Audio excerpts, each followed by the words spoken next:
Hello दोस्तों, एक बार फिर से आपका मोटिवेशनल टेल्स में बहुत बहुत बहुत स्वागत है। होशियार हो जाइए जीवन में, जब आंधी हो संभालने की बारी आपकी है। ना सुना तरंग जो दिल की गहराइयों में बजे, तो मुश्किल की बारी आपकी है। दोस्तों, आज की कहानी का टॉपिक है नारी हूँ गुनहगार नहीं। सुलेखा आज बड़ी खुश थी। कल रविवार जो था, सोच रही थी कल मैं केवल अपने लिए जीऊंगी। सप्ताह भर यूं ही भाग दौड़ में ही निकल जाता है। कल मैं कोई फालतू काम नहीं करूंगी और सबसे कह दूंगी अपना अपना काम खुद करें। मुझे भी आखिर एक दिन की छुट्टी तो चाहिए ही। सोच सोच कर सुलेखा खुश हो रही थी। इतने में बस कंडक्टर बोला, दीदी आपका स्टॉप आ गया। सुलेखा की नींद भंग हुई और साथ में संजोया हुआ ख्वाब भी। थके कदमों से घर की ओर कदम बढ़ा रही थी। घर पहुंचते ही टिंकू और रोहन, सुलेखा के बच्चे, बोले, वाह मम्मी आ गई, कल तो संडे है, खूब मजे करेंगे। टिंकू बोला, मम्मी कल मेरी पसंद का पाव भाजी बनाना। तो रोहन बोला, तू हमेशा अपनी पसंद का नाश्ता बनवाता है, कल तो मेरी पसंद के छोले भटूरे बनेंगे। दोनों में झगड़ा शुरू हो गया। इतने में सुलेखा बोली, झगड़ो मत, दोनों की पसंद का नाश्ता बनेगा। सुनकर दोनों बच्चे बड़े खुश हुए और नाचते कूदते दूसरे कमरे में चले गए। सुलेखा थक कर चूर हो रही थी। तभी सुलेखा की सास आई और बोली, बेटा कल मुझे दिखाने डॉक्टर के यहाँ चलना है, तुझे याद है ना, तूने कहा था संडे को चलेंगे। सुलेखा ने सिर पर हाथ मारा और बोली, हाँ हाँ याद आ गया, मैं कैसे भूल गई, जरूर चलेंगे। फिर एक लंबी सांस लेकर कपड़े बदलकर सुलेखा रसोई घर की ओर चल दी और चाय बनाने लगी। तब तक शंकर, सुलेखा के पति, भी घर आ गए और बोले, मेरे लिए भी चाय बना लेना, बहुत थकान हो रही है, और साथ में थोड़ी पकौड़ी भी तल लेना, आज मौसम भी बहुत अच्छा हो रहा है। सुलेखा सोचने लगी, मैं भी थक कर आई हूँ, कोई मुझे भी चाय बनाकर दे देता तो कितना अच्छा होता, पर नहीं, खैर कोई बात नहीं, अभी लाती हूँ, कहकर सुलेखा अपने काम में लग गई।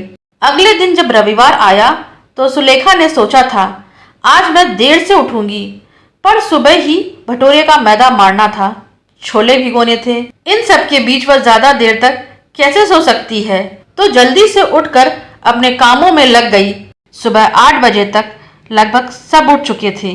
भाग भाग कर कभी सबके लिए नाश्ता बना रही थी, तो कभी बच्चों के होमवर्क की कॉपी देख रही थी। फिर लंच की तैयारी भी तो करनी थी। इतने में धोबी भी आ गया और प्रेस के लिए कपड़े मांगने लगा। सुलेखा ने अपने पति शंकर को आवाज लगाई, जरा धोबी को कपड़े दे दो। इतने में उधर से आवाज आई, आज मैं कुछ नहीं करूंगा, आज रविवार है। सुलेखा सोच में पड़ गई, क्या रविवार केवल पुरुषों का होता है, महिलाओं के लिए नहीं? इतने में धोबी बोला, बीवी जी कपड़े। हाँ हाँ कहते हुए सुलेखा ने धोबी को कपड़े थमा दिए। इन सब कामों के चक्कर में 1 बज गया था। वह थोड़ा आराम करने के लिए लेटी थी कि उसकी ननद शोभा आ गई और बोली, देखो भाभी, आपसे मिलने आज मैं रविवार के दिन आई हूँ, रोज तो आप मिल ही नहीं पाती। सुलेखा नकली हंसी हंसते हुए बोली, बहुत अच्छा किया जो आप आ गईं। आप बैठिए, मैं चाय नाश्ता लेकर आती हूँ। नहीं भाभी, आज चाय नाश्ता नहीं, आज तो खाना खाएंगे। हाँ हाँ बिल्कुल बिल्कुल, और जाकर रसोई घर में खाने की तैयारी में जुट गई। सबकी आओ भगत करने में और मेहमानों के जाने में कब शाम के 4 बज गए पता ही नहीं चला। सुलेखा थक कर आराम करने को गई। 10 मिनट ही आराम कर पाई होगी। आराम से बैठकर अपना फेसबुक आईडी खोला ही था कि सास बोली, अरे बहू, क्या इस मोबाइल के चक्कर में पड़ी रहती है, डॉक्टर के पास भी तो जाना है, जल्दी से तैयार हो जाओ। सुलेखा सास का मुंह देख रही थी तो कभी अपना मोबाइल, पर कुछ बोलने का साहस नहीं जुटा पा रही थी और चुपचाप बोली, जी अभी तैयार होकर आती हूँ। डॉक्टर के यहाँ से आने में रात के 8 बज गए और आते ही बच्चे बोले, अरे मम्मी, आज तो संडे था, आज तो घर पर रुकती, मुझे तो बहुत जोरों की भूख लग रही है, अब जल्दी से कुछ बना दो। सुलेखा फटाफट कपड़े बदल कर रसोई घर में घुस गई और सबकी पसंद का खाना बनाने लगी और इन सब कामों में रात के 11 बज गए।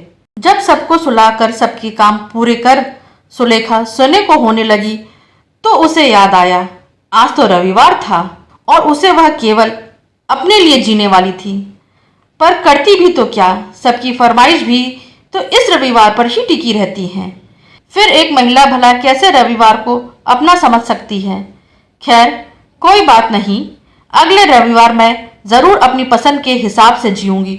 और सोचते सोचते सुलेखा की आंख लग गई और सुबह 5 बजे का अलार्म कब बज गया कुछ पता ही नहीं चला। और फिर शुरू हो गई वही भागम भाग और अगले रविवार का इंतज़ार।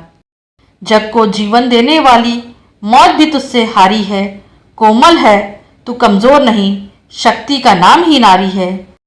दोस्तों, एक सच्चा पहलू ये भी है कि नारी इंसान है, पर इसे मशीन समझने वालों को क्या उपाधि देनी चाहिए। जीवन भावनाओं की कोमल डोर है, जरा संभाल कर कहीं ये डोर टूटने ना पाए। दोस्तों, उम्मीद करती हूँ कि आज की कहानी आपको बहुत ही अच्छी लगी होगी। इसे अपने दोस्त यारों के साथ शेयर करिए, लाइक करिए। चैनल पर नए हो तो सब्सक्राइब करना बिल्कुल ना भूलें। Thanks for listening.